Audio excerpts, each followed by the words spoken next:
इतिहास के बाद आज याचिकाकर्ताओं की जीत हुई है और चुनाव आयोग को जबरदस्त झटका लगा है। करीब करीब हर रोज 3-3.5 घंटे की बहस सुप्रीम कोर्ट में जस्टिस सूर्यकांत और जस्टिस बागची की बेंच में हो रही थी।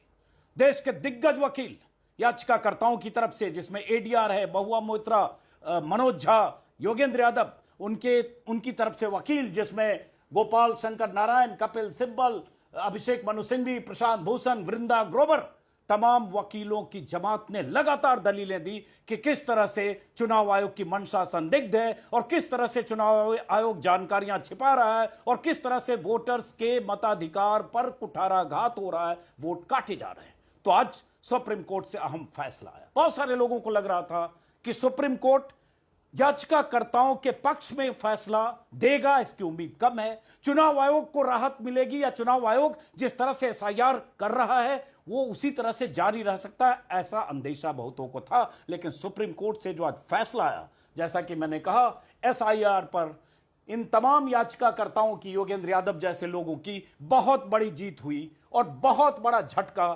चुनाव आयोग को। क्या कहा है सुप्रीम कोर्ट के जजों ने? और मैं लगातार 3 दिनों से 3 घंटे 4 घंटे तक सुप्रीम कोर्ट की उस प्रोसीडिंग को, दलील, सुनवाई, सबको लगातार सुन रहा था, देख रहा था। आज भी मैं सुन रहा था।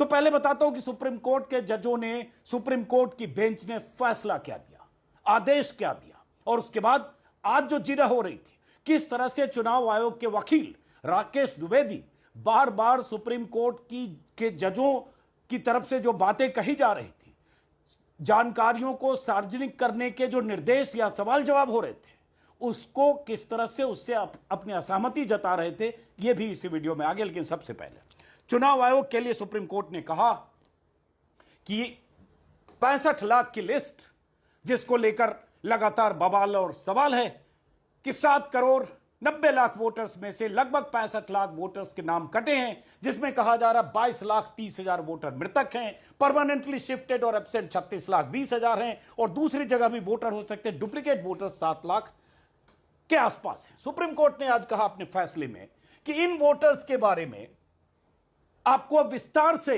चुनाव आयोग को जानकारी देनी पड़ेगी। जानकारी देनी पड़ेगी कि किस वोटर का नाम किस वजह से कटा। चुनाव आयोग यह जानकारी देने को तैयार नहीं था। चुनाव आयोग ने सिर्फ यह जानकारी दे दी कि 65 लाख लोगों के नाम कटे, उनके नाम वेबसाइट